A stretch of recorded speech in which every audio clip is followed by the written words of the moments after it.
a Super Bowl appearance, an MVP, and the winningest decade in Atlanta Falcons history. The Matt Ryan era has officially come to an end when they traded him to the Indianapolis Colts last month. But today, we're going over his 14 years in Atlanta and giving you a detailed look at how he became the greatest Falcon of all time. Here's the timeline of the Atlanta Falcons Matt Ryan era. In the aftermath of the 2007 meltdown that saw Michael Vick sentenced to 2 years in prison and head coach Bobby Petrino leave the team during the season, no one could have anticipated the new-look Falcons' early success after an offseason full of never-ending bad news. But with new head coach Mike Smith and the additions of Michael Turner and rookie quarterback Matt Ryan, things started to look up. During the 2008 season, the new offense was key for the Falcons, with Turner leading the way with 1,699 rushing yards, which was second in the entire NFL. His dominant play loosened up defenses and made things easier for the rookie Matt Ryan, who would ultimately be named Rookie of the Year for his ability to lead the Falcons to an 11-5 record and their first playoff berth since 2004. In Matt Ryan's playoff debut, the Falcons would face off against the Arizona Cardinals, who were led by future Hall of Famer and Kurt Warner. This was a back-and-forth game, and ultimately Matt Ryan's 2 interceptions were just too much for the Falcons to overcome, as they lost 24-30. And after the season, Mike Smith received the 2008 Coach of the Year award, which made Falcons fans excited for the future. Here we go, at the top of the class on a roll, and it's time to run it up, yeah you know, maxed out, put the pedal to the floor, hey. During the offseason, the Falcons didn't spend a ton of money, as they were looking to move on from players that plagued the defense that finished 24th in total yards allowed last season. In doing so, the Falcons' defense ultimately got younger, but some could say it got worse as well, because replacing players like Keith Brooking, Michael Boley, and Dominique Foxworth wasn't going to be easy. Just days before the 2009 NFL Draft, the Atlanta Falcons made a few trades to move all over the draft board, but the trade that was the most impactful was when they sent the 2010 second-round pick to the Kansas City Chiefs in exchange for Tony Gonzalez, who was already arguably the greatest tight end of all time. After this trade, the Falcons still had 3 glaring needs: a true run stuffer on the defensive line, another safety to replace Lawyer Malloy, and a quality linebacker to fill the void left by Keith Brooking. In the draft, they filled these voids by drafting Pierre Jerry in the first round, William Moore in the second, and a late round flyer on Spencer Atkins was sure to pay off. In 2009, Matt Ryan and the Atlanta Falcons were expected to pick up where they left off in 2008. But sadly, the team as a whole suffered through some growing pains, and actual pains, as the dominant Falcons offense from a year ago had a plethora of injuries. But the one that hurt the most was when running back Michael Turner got hurt, which basically eliminated their run game as he was in and out of the lineup for most of the season. The defense, on the other hand, had improved in stopping the run, but the pass defense had become extremely bad as they finished the season ranked 28th in the NFL. The Falcons were eliminated from playoff contention in Week 15 when the Dallas Cowboys defeated the New Orleans Saints. But despite not making the playoffs, the Falcons had consecutive winning seasons for the first time in franchise history with a 9-7 record.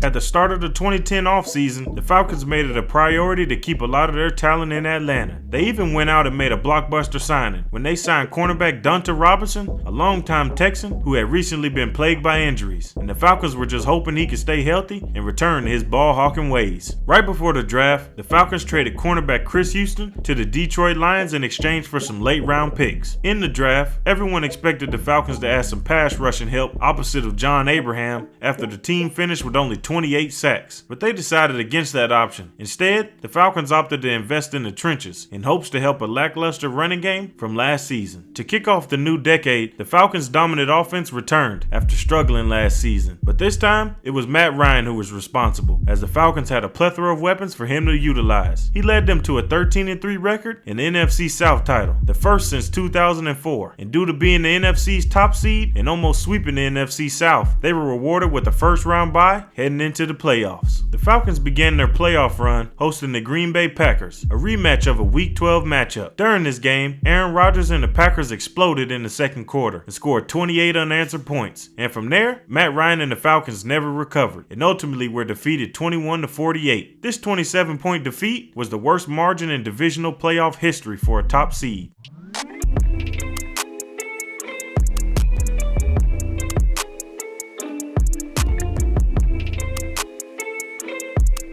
In the offseason, the Atlanta Falcons stuck with their theme of investing in the trenches, as they allocated a whopping $90 million to bolster their lines of scrimmage. Justin Blaylock and Ty Clabo both got huge paydays to stick with the team for the next half a decade. They also added Ray Edwards to help with their pass rushing issue of the last couple seasons, as he was coming off of back-to-back 8-sack seasons with the Minnesota Vikings. Leading up to the 2011 NFL Draft, the Atlanta Falcons pulled off a shocking trade with the Cleveland Browns to acquire the number 6 pick overall. With this pick, they selected Julio Jones to one day replace the aging Roddy White. Overall, this was a pretty good draft for the Falcons, as they drafted a lot of steals, but many experts weren't a fan of them drafting a punter. In their 4th season under head coach Mike Smith, Matt Ryan and the Atlanta Falcons offense ascended to new heights with the addition of Julio Jones. Matt posted career highs in yards and touchdowns and took over as the vocal leader of the team. He led the Falcons to a 10-6 record, clinching the 5th seed for the playoffs. This season was also the first time in the history of the Atlanta Falcons organization that they clinched the playoffs in back-to-back seasons. In the playoffs, Atlanta's season came to an early end in the first round, as they were absolutely dominated 24-2 by Eli Manning and the eventual Super Bowl champion New York Giants. A fun fact about this game was that the Falcons became the second team ever to score precisely 2 points in a playoff game.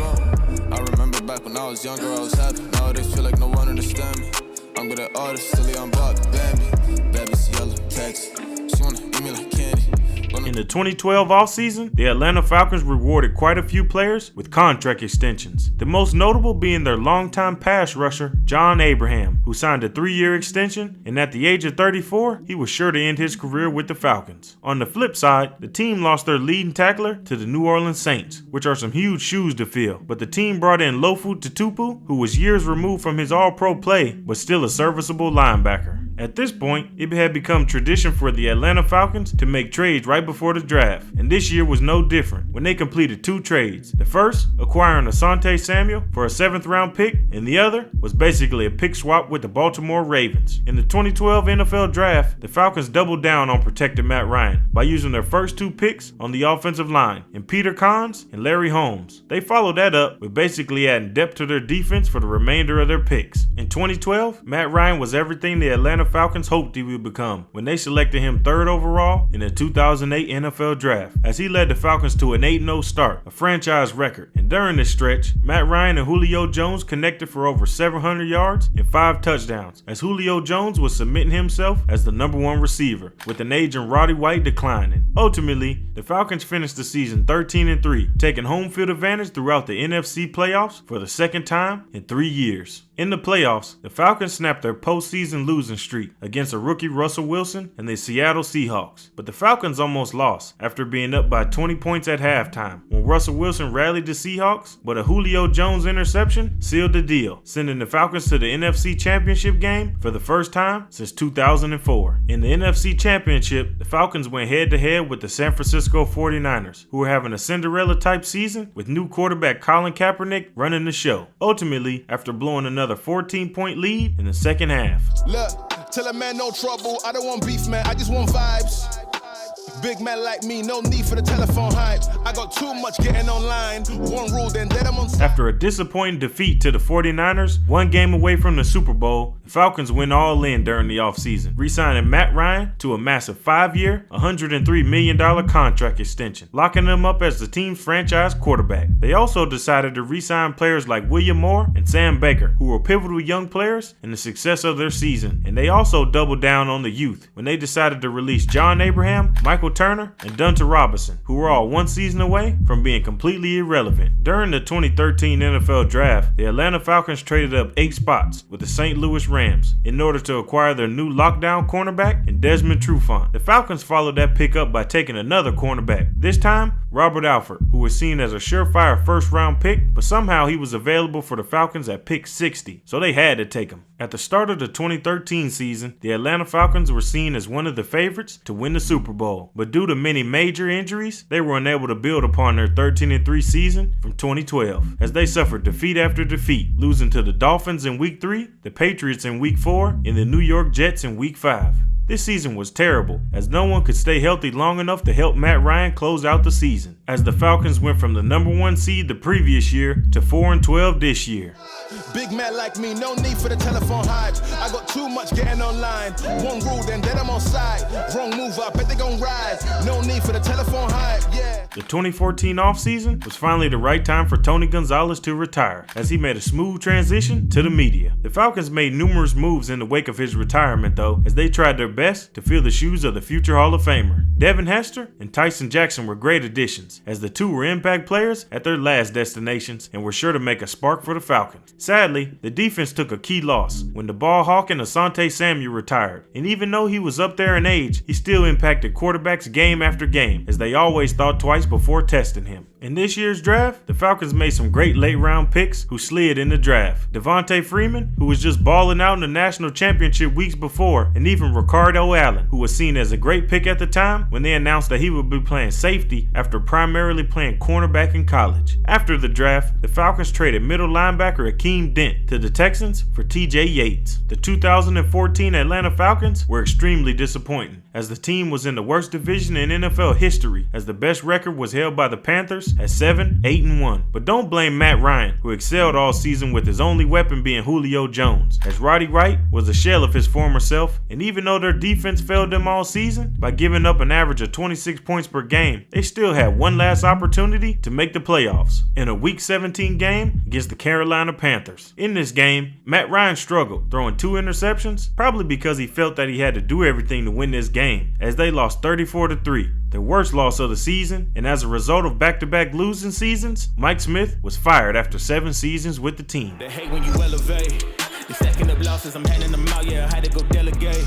It feel like I'm floating, I'm lost in the moment, I swear I could levitate. They never believed that I would really fly. To start off the offseason, the Falcons had some good news and some bad news. The good news was that the Falcons found their new head coach and former Seattle Seahawks defensive coordinator, Dan Quinn, the man directly responsible for the ascension of the Legion of Boom. Now for the bad news. On February 2nd, the NFL initiated an investigation into the Atlanta Falcons for alleged use of artificial crowd noise in home games last season. And when this investigation concluded, the Atlanta Falcons were found guilty. Their punishment? A 2016 NFL draft pick. A huge blow to a team who was trying to rebuild around their young core. And after all the shenanigans in the early offseason, the Falcons got to work. And the first order of business was to lock up their new #1 receiver for years to come, as they signed Julio Jones to a massive 5-year, $71 million extension. Following that, the team decided to bolster their front 7 and re-sign depth players who were instrumental in the success of the team. But one of the shockers of the offseason was the number of players the Falcons let walk, Corey Peters and Harry Douglas being the most surprising, as they were valuable pieces to the roster. After the implementation of a new scheme under Dan Quinn, the Falcons were in need of a versatile pass rusher. One with a dominant pass rush, yet stout enough to anchor down in the run game. And the Falcons lucked out, as Vic Beasley fell to them at number 8 overall. The Falcons also did a great job in the later rounds as well, with the additions of Tevin Coleman and Beasley's college teammate, Grady Jarrett. Just before the start of the season, the Atlanta Falcons would trade a 6th-round pick to the Tennessee Titans for Andy Levitre, who was an immediate upgrade to the offensive line. In Dan Quinn's inaugural season with the Falcons, they started the season red hot, winning 5 games in a row, their best start since 2012. However, after this great start, their season was turned completely upside down, as they struggled for the remainder of the season, losing 8 of their final 11 games, ultimately finishing the season 8-8. The Falcons' most notable game of the season was when they defeated the 14-0 Carolina Panthers, who were having an amazing season, led by the MVP Cam Newton, preventing their divisional foe from completing a flawless regular season. Gotta go, dog.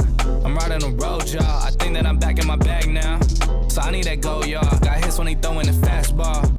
Just too quick for it, peeling off like the whip. To start off the offseason, the Dirty Birds had to say goodbye to the greatest receiver in their history, as Roddy White officially retired from the NFL. In free agency, the Falcons spent well over $100 million to improve their roster in all facets. They replaced Roddy White with Mohamed Sanu, upgrading at the center position, and even took a flyer on the future Hall of Famer, defensive end Dwight Freeney. Going into the 2016 NFL Draft, the Falcons knew they had 2 huge holes to fill. One, improve the defense by by any means necessary, and 2, give Matt Ryan some more weapons. And they succeeded at both when they drafted 3 defensive players in their first 4 selections. And the pick that wasn't for defense was an instant impact tight end in Austin Hooper, who could immediately come in and compete for the starting role. 2016 will be the last season the Falcons will call the Georgia Dome their home. After 25 long seasons, they were slated to move into the Mercedes-Benz Stadium next season. Over the course of the season, Matt Ryan and the Falcons offense was unstoppable, putting up insane numbers week after week due to the genius of offensive coordinator Kyle Shanahan. By the end of the season, they had racked up 540 total points, which was tied with the greatest show on turf for the 7th most in NFL history. The Falcons also won the NFC South for the first time since 2012, finishing 11-5 and earning the 2nd seed in the NFC playoffs. And the cherry on top of all that, Matt Ryan was awarded the 2016 NFL MVP trophy. After coming off a first-round bye, the Falcons hosted Russell Wilson and the Seattle Seahawks. In this game, the Falcons exploded in the second quarter, scoring 19 unanswered points, and from there, they just coasted to a 20-36 win to advance to the NFC Championship game. In their last game in the Georgia Dome, Matt Ryan and the Falcons came out on fire, scoring the game's first 31 points, essentially ending the contest before halftime. After the half, the Falcons coasted to another win, this time to advance to Super Bowl 51. Finally, Matt Ryan and the Atlanta Falcons had made the Super Bowl. After years of trial and error, they were finally here, and they didn't take it for granted either, as they took a 28-9 lead going into the 4th quarter. And if they were playing any other team in the NFL, this game would have been wrapped up. But they weren't playing any regular team. They were playing Tom Brady and the New England Patriots, who were in the midst of a greatest dynasty in modern football history. In that 4th quarter, Falcons gave up 25 unanswered points and had to go to overtime. And once the coin toss was won by the Patriots, everyone knew this game was over. Dude, told y'all that I'm 6 foot, but with the money statement, I'm 10-2. Too much that I've been through, so I put it all in that rear view. Clean money in a black whip, got old problems with a friends new. After a shocking and disappointing defeat in the Super Bowl, the Falcons were absolutely devastated, as they were just 15 minutes away from becoming the world champs. But there was optimism that the Falcons could get back to the Super Bowl, as their quarterback was in his prime, and they had the best receiver in the entire NFL, and their defense was also improving. They just needed 1 or 2 more pieces, and they added those pieces in free agency when they added 2 veterans to their defensive line, and Dontari Poe and Jack Crawford. Heading into the 2017 draft, the Atlanta Falcons were arguably the most complete team in the NFL. They had no glaring needs, so in the first round, they decided to bolster their pass rush, and all the picks after that were just cherries on the top. At the start of the 2017 season, the Atlanta Falcons were expected to make another deep playoff run after falling to the Patriots in Super Bowl 51 and squandering a 28-3 lead. This was also the season where the team would move into the new Mercedes-Benz Stadium, but the retractable roof system of the stadium was not yet completed. Over the course of the season, everything for the Falcons had improved, except for one extremely important thing: Matt Ryan. Matt Ryan had regressed, and it was obvious, maybe because Kyle Shanahan had departed to become the head coach of the 49ers. But despite failing to improve on their 11-5 record from 2016 or defend their NFC South crown, the Falcons still made the playoffs. In the playoffs, the Falcons would go on to beat the LA Rams in the wildcard round, but somehow they lost to the underdog Philadelphia Eagles in the NFC divisional round, who eventually went on to win the Super Bowl. Tell me why they sleeping on me, on me, Tell me why they sleeping on me, on me. After a disappointing season from Matt Ryan, the organization still decided to give him a huge 5-year, $150 million contract extension, keeping him with the organization until 2023. In free agency, the Falcons sustained some key losses, as Dontari Poe and Taylor Gabriel and Adrian Claiborne all left in free agency. Going into the 2018 NFL Draft, the Falcons were expected to take a defensive lineman or even an offensive lineman, but when Roger Goodell announced that the Falcons had selected Calvin Ridley, everyone was surprised, but they didn't completely neglect their needs, as they went on to draft 3 defensive players over the course of the draft. As a projected 2018 Super Bowl contender, the Falcons wanted to become the first team to play the Super Bowl in their own stadium. However, they were plagued by injuries, sending over 7 players to IR and falling to a 1-4 start. The Falcons fell to 4-7 after a 31-17 defeat to the Saints in Week 12, and after failing to match their 10-6 record from the year prior, the Falcons were eliminated from postseason contention and ended their season with a losing record for the first time since 2014, finishing 7-9.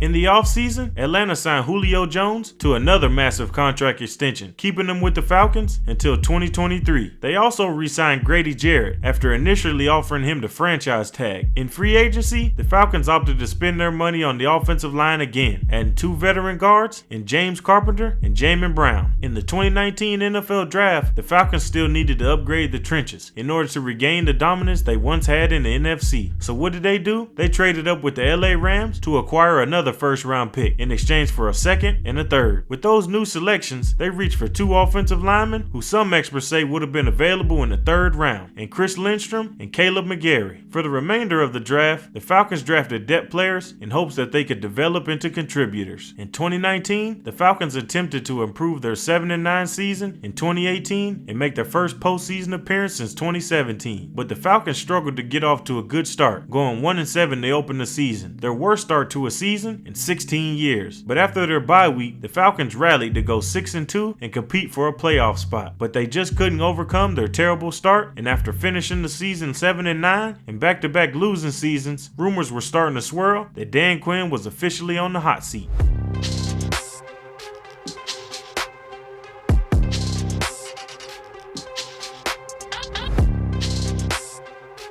During the 2020 offseason, the Falcons lost a ton of talent, as it was basically a fire sale on their roster, as every team came in and poached whoever they wanted during free agency. But the Falcons made some moves of their own as well, replacing Vic Beasley with Dante Fowler Jr. and trying to revitalize the career of Todd Gurley after he was cut by the LA Rams. Just days before the 2020 NFL Draft, the Atlanta Falcons called up the Baltimore Ravens to trade for tight end Hayden Hurst, sending over a 2nd and a 5th round pick in exchange for the former 1st round pick. In the draft, the Falcons decided to draft a cornerback with their first selection after their defense was torched by Tom Brady and Drew Brees over the course of last season. They also added an athletic defensive lineman and center who could use a year or 2 of development in Marlon Davidson and Matt Hennessy. Going into 2020, Dan Quinn needed to show the front office some type of improvement in order to salvage his job for at least 1 more year. It probably didn't help that the team unveiled new uniforms, bringing unnecessary attention to a team that most thought wouldn't be very good. And after week 5, Arthur Blank and the Atlanta Falcons decided to move on from Dan Quinn and GM Thomas Dimitroff after an abysmal 0-5 start to the season. Defensive coordinator Raheem Morris was named the interim head coach for the remainder of the season. Throughout the season, the Falcons blew 6 total leads, losing all of them. They also lost 8 games with a deficit of 7 points or fewer. By the end of the season, the Falcons finished 4-12.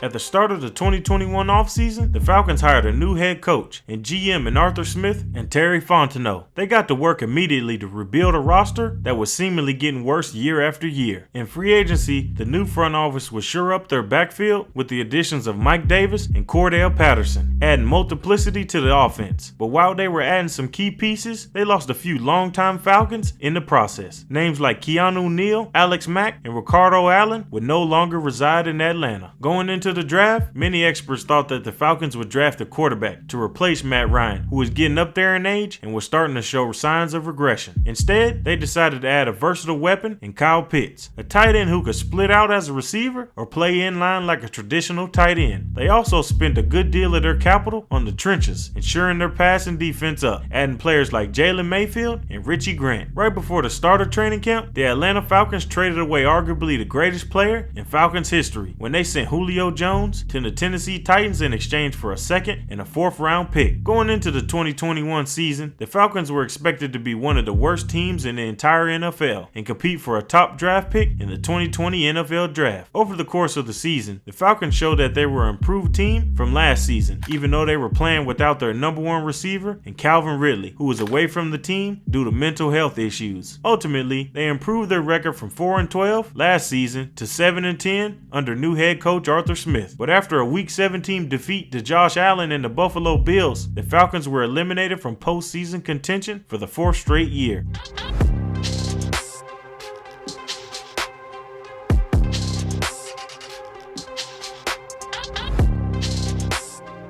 On March 21st, 2022, the Atlanta Falcons traded their longtime franchise quarterback, Matt Ryan, to the Indianapolis Colts in exchange for a 2022 third-round pick, effectively bringing his era with the team to a close. Thank you for watching, and I'm out.